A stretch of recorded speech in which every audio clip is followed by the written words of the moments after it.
provocar algunas preguntas o dilemas. Espero que algunas nos puedan interesar a todos, no sé. Empezaré con algunos comentarios y preguntas relativas a cada propuesta. A mí se me han ocurrido más preguntas que análisis. Entonces, un poco habrá, no sé, dudas, preguntas. Bueno, algunas preguntas serán muy concretas, otras más generales. Bueno, en estos casos ya sabéis, lo que os sirva, pues muy bien, y lo que no os sirva, pues, ¿verdad? Porque siempre desde fuera, pues no se interpretan las cosas como se interpretan desde dentro y no tenemos la misma conciencia o no conocemos, ¿verdad? Muy bien de dónde parte cada cosa. Bueno, en cuanto a la primera propuesta que habéis presentado vosotros, bueno, a mí me ha parecido muy interesante y muy completa y muy actualizada de alguna forma el desarrollo de la didáctica de la escritura en Portugal, ¿verdad? Aparece muy bien el proceso, ¿verdad?, que se ha hecho, el proceso de entender el texto escrito como producto, como pasó a ser un proceso de escritura y a trabajarse mediante géneros como perspectiva integradora de la alfabetización, ¿verdad? Y es esa perspectiva la que se presenta como capaz de cambiar e innovar las prácticas, como más completa, ¿no?, más integradora. Me ha recordado mucho al proceso que plantea Broncat en un artículo de 2007, cuando analiza la evolución reciente de las didácticas de las disciplinas escolares y la evolución de los instrumentos para hacer el balance de esas innovaciones a las que han contribuido quienes se dedican a la didáctica de la lengua, ¿verdad?, de las lenguas, muchos de los cuales pues estáis o estamos aquí, ¿verdad? En cuanto a la evolución de las disciplinas, plantea la evolución que parte de la adaptación de los programas de gramática, pasando a la instauración de una didáctica de los textos y los discursos, que es un poco la evolución que habéis contado vosotros, que ha ocurrido también en Portugal, y ha llegado al análisis de los procesos que ocurren en situación de enseñanza, ¿no? Porque en el último bloque, que es el que han presentado, lo que están haciendo es precisamente analizar los procesos de aula, que es lo que nos une, ¿verdad?, los que estamos aquí.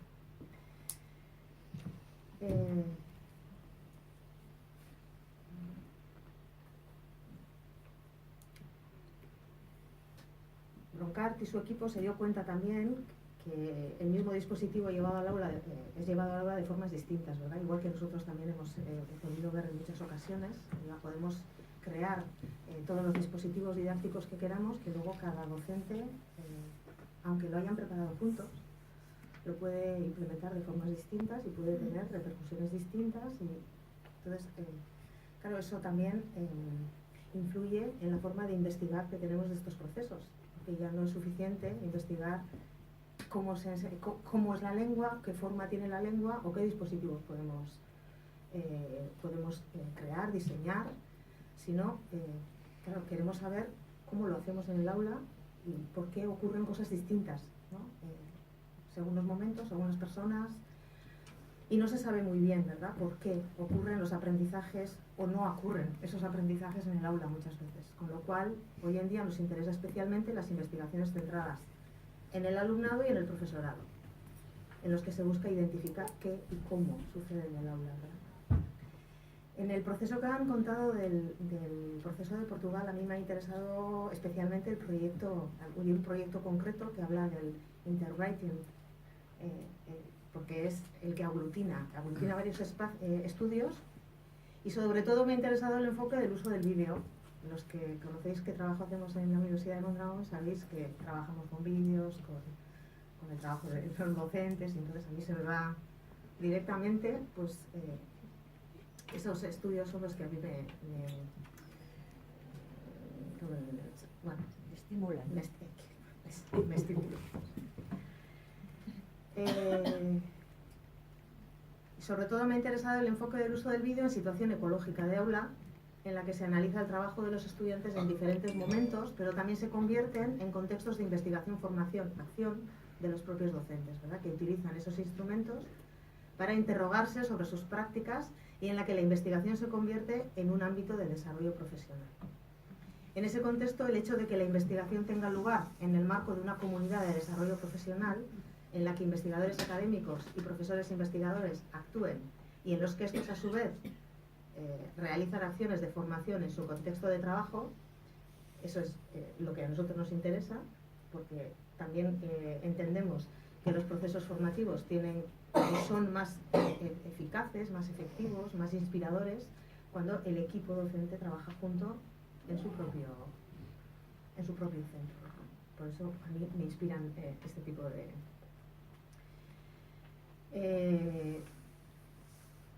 en este caso, las intervenciones y los estudios de sus efectos no se limitan, como tantas veces sucede, a una acción innovadora momentánea, ¿verdad? Pretenden que sea más efectivo. A mí porque bueno, aparece todo ese proceso y en ese proceso pues no hay, pues eso es lo que ha ocurrido y esos son un poco los conceptos, ¿verdad? Pero sí se me ocurre una pregunta concreta en este caso, ¿verdad? Se ha hablado de la importancia de entablar un diálogo entre investigadores de educación superior y docentes de educación básica y secundaria, que es lo primero que habéis dicho. Y a mí me gustaría saber cómo valoráis vosotros precisamente ese diálogo en el proceso que se ha explicado, porque varias veces habéis hablado de que la finalidad ha sido evaluar los programas llevados al aula. Muchas veces es la universidad la que evalúa, y la palabra evaluar los programas ha aparecido más de una vez, y en el caso de las universidades portuguesas sé que hay servicios de evaluación precisamente de los programas de los. Entonces, ¿qué tipo de diálogo es ese, no? ¿Cuánto de equilibrado puede ser el diálogo entre los diferentes? No, se me ocurría, ¿verdad? En cuanto a la segunda propuesta, había un concepto que a mí me ha parecido interesante, igual porque nosotras también lo utilizamos muchas veces, y es el hecho de que se promueva de forma intencional el trabajo de orden comunicacional, textual, discursiva, gráfica. El concepto de intencionalidad, que no he visto en otros, a mí me parece muy importante. Me parece un concepto clave en la reflexión tanto de los docentes como de los estudiantes. Tanto en cuanto, no solo en formación, cuando se hacen los dispositivos, esa intencionalidad lingüística que muchas veces se desdibuja, además, se olvida. Se hacen muchas cosas, pero no se explicita de alguna manera el proceso lingüístico, ¿no? Entonces la intencionalidad me parece muy importante. También es interesante la utilización de elementos de regulación y autorregulación en los procesos de escritura, ¿verdad?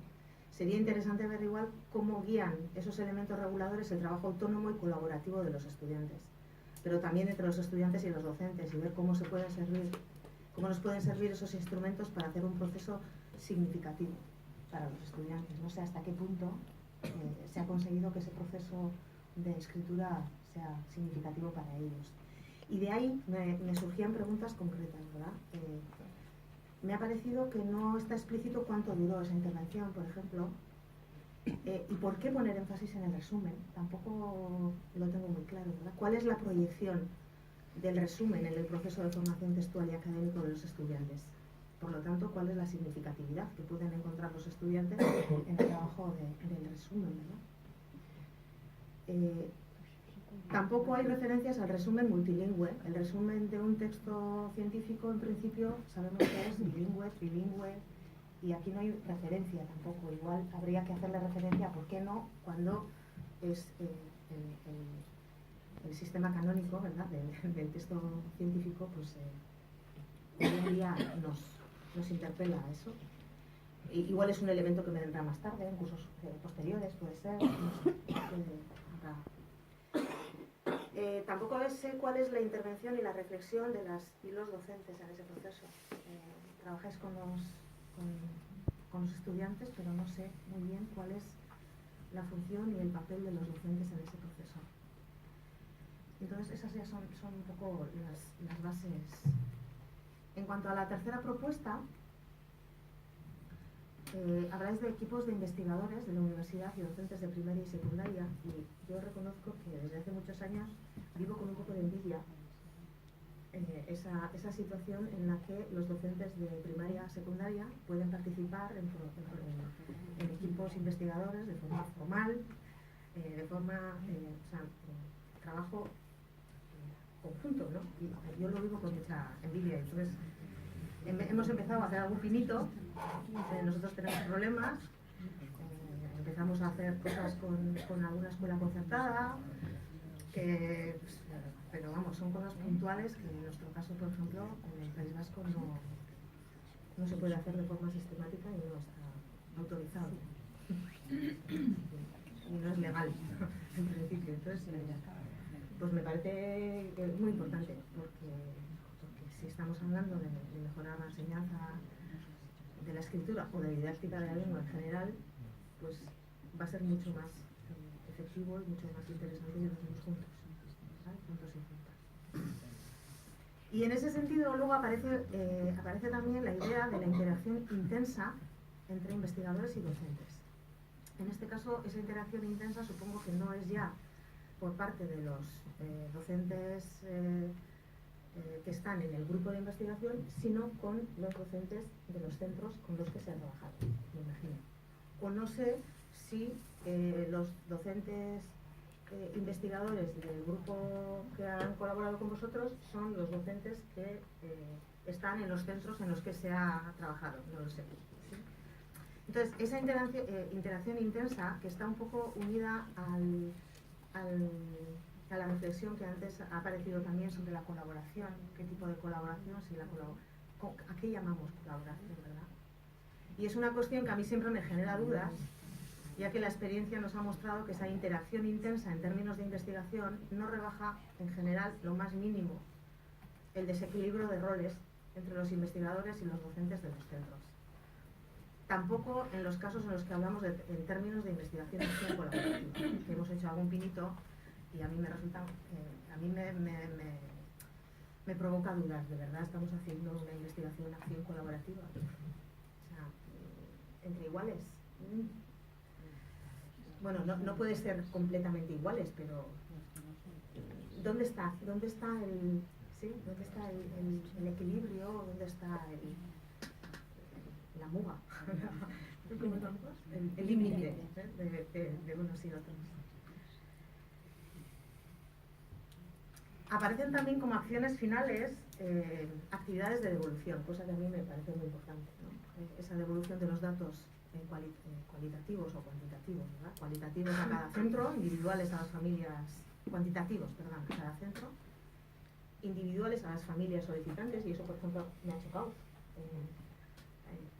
que se pueda dar información de esas, que me parece muy interesante, pero me ha chocado, me parece que no me había tocado hasta ahora haberlo visto así. Cualitativa a cada centro y docente, y luego jornadas para compartir las experiencias y discutir los resultados, ¿verdad? Me parece que sería interesante explicitar, la devolución de los resultados y tener contextos donde todos los participantes pueden compartir los resultados, los retos y los compromisos de continuidad. Me parece que eso es importante. Tampoco me ha quedado claro en este caso cuál es la duración de la intervención que se ha llevado a cabo. Tampoco sé si hay trabajo y reflexión conjunta entre los docentes de los distintos centros y o de los mismos centros que han participado en el proyecto, o cómo se hace seguimiento a la innovación de los centros. Me ha resultado confusa una idea porque aparece el análisis cuantitativo y al principio aparece a gran escala, y que también aquí has dicho que queríais llegar a tener datos de más.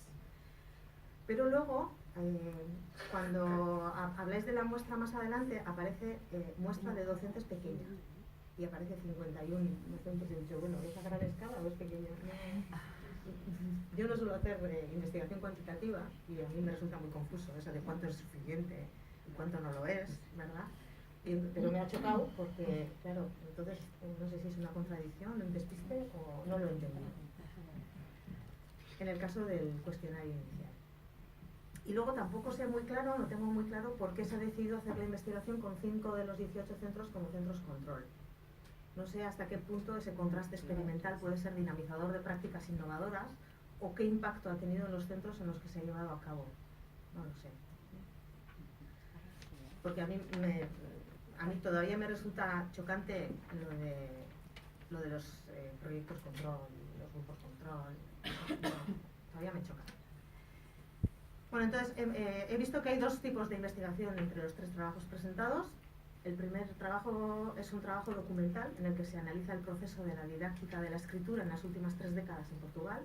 Las otras dos son investigaciones experimentales, en las que se analizan los procesos realizados desde las perspectivas del diseño, de la preparación, de la relación entre investigadores y docentes, de los estudiantes, y se intenta hacer una investigación triangulada, eso sí se ve, ¿verdad?, con perspectivas complementarias, aunque dejan lugar para problematizar ciertos elementos, algunos que ya he mencionado. Los tres trabajos abogan por una didáctica de la lengua escrita y supongo que de la lengua en general basada en una perspectiva comunicativa de la lengua, en un marco sociocultural y sociodiscursivo de la lengua. Entienden la lengua como acción social y proponen trabajar los géneros textuales de forma sistemática mediante secuencias didácticas.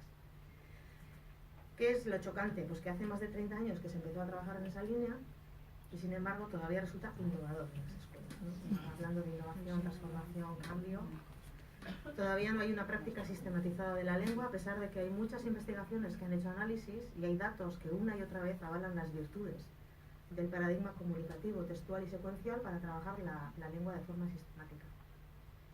Los tres trabajos abogan también por la importancia de la conciencia metalingüística como objeto de logro por parte de los estudiantes, para lo cual es importante el trabajo explícito de los elementos textuales en el transcurso del proceso de escritura. No tengo muy claro cómo se trabaja y provoca explícitamente la conciencia metalingüística o cómo se asegura la continuidad en esa línea de trabajo y qué se hace con los elementos que se han problematizado. Porque claro, las investigaciones nos dan los datos de esta es la descripción y ahora qué. En ninguno de los trabajos, y esto también me ha llamado la atención, se hace referencia a las características lingüísticas de los aprendices. No hay pistas de si esos aprendices tienen la lengua escolar como L1 o hay aprendices en programas de inmersión. Claro, vengo del País Vasco. En nuestra experiencia seguramente, porque vengo de un territorio con una lengua escolar minorizada en la que el 75% de los estudiantes estudian en una L2, pues es un elemento que siempre tiene que estar presente, ¿verdad? Y es un tema que nosotros siempre tenemos que tener en cuenta. Entonces, no sé si en los trabajos presentados las características sociolingüísticas, socioculturales, socioeconómicas tienen relación con los procesos y los resultados de las investigaciones. Y más o menos para terminar, la reflexión que se nos plantean estas jornadas se pregunta sobre la dialéctica entre la investigación en el aula y las prácticas innovadoras. En las investigaciones sobre la escritura que se han presentado se han analizado las representaciones de los docentes antes de las intervenciones, se han creado dispositivos didácticos con algunos de los docentes que los han implementado, se ha unido ese proceso con formación de docentes, aunque no sabemos qué tipo de formación ha sido, se han analizado procesos de creación de textos de los estudiantes, su trabajo colaborativo y sus representaciones respecto al texto y proceso realizado, hay estrategias de triangulación de datos, complementación de datos cuantitativos y cualitativos, y sin embargo, la impresión es que los procesos de innovación de la escritura y de la didáctica de la lengua en general no se generalizan en las escuelas ni en las prácticas docentes, que los procesos de formación e investigación no tienen en los centros la repercusión que quisiéramos. A mí se me ocurren varias preguntas a la hora de buscar una explicación a esta situación, y es en qué medida los docentes son o se sienten protagonistas de los procesos que se les proponen, en qué medida se consigue que los procesos que se les proponen se transfieran a las prácticas colectivas de los centros y a sus proyectos lingüísticos y curriculares, y en qué medida se trabaja la profesionalización y el empoderamiento de los y las docentes mediante esos procesos de diseño, implementación y análisis. Porque luego son los propios docentes los que tienen que desarrollar todos esos programas que hemos hecho, todos los datos que hemos, todas las descripciones, todo eso. Stop. Muchísimas gracias.